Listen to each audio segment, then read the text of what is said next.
Do you remember the old days when the internet felt smaller? People shared their life stories via personal websites instead of social media feeds and talked to their friends via obscure websites and MSN. Remember that one? Old YouTube was a wondrous place to explore with way less boundaries than today, and not so flashy flash games were a source of endless and simple entertainment. Having a personal blog was the thing to do, and random sites were discovered via the sharing of links outside of the ecosystems of search engines. The internet was an exciting place to explore, without knowing at forehand what you were going to encounter. It was a whole new world, and yet it felt like a smaller and more human one than the digital web of today. Hello, my name is Jesse, and in episode 19 of the JC Luck podcast, I talk about how the internet used to feel smaller. But before I dive into this episode, I want to give a quick shout out to one of our listeners/viewers. In response to the JC Luck podcast 18, the internet feeds us fast food. Chantel Slotty wrote on a Discord channel, thought about writing these into a book. Chantel, thank you so much for taking the time to leave a comment. I genuinely appreciate it. What a great idea. Since writing is something I love to do, I would love to gather all my podcast related articles one day and make a book out of them. I will make sure to send you a copy. And for all of you out there listening and watching to my podcast, if you're enjoying it, please leave a review or a comment and you might be featured in future episodes.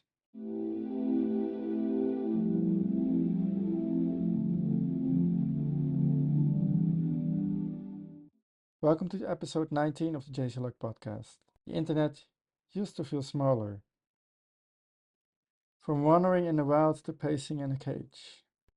For those of us old enough to be around at the starting days of the internet, we remember it being a wild digital place made for exploration, surprises, and adventure.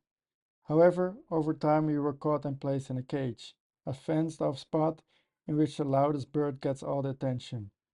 From wild animals, we became pets, mindlessly and stressfully pacing around in the engagement loops while being fed algorithmic drips of sugar water as a reward for clicking the right buttons.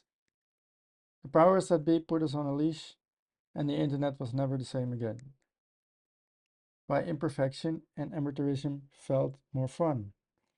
Yes, the old internet was in many ways an amateurish, slow, messy, and niche place.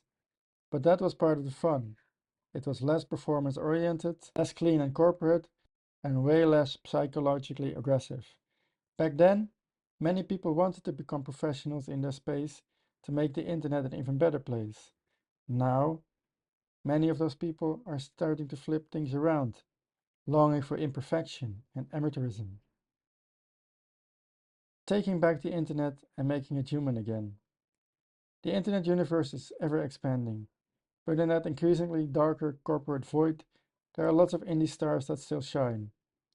Let their warm and inviting lights guide you on new paths to adventure that lead you to classic retro games, ambient soundscapes, personal blogs, and all that good matter that once glued the internet and, most importantly, us humans together. The old internet days are gone, but we have the opportunity to take it back and make it more human again. Thanks for listening to episode 19 of the Jason Luck podcast. The internet used to feel smaller. If you got something valuable out of it, it would mean a lot if you followed the podcast, left a review, or share the episode with someone who might enjoy it too. You can find all the links, resources, and additional context in the accompanying descriptions.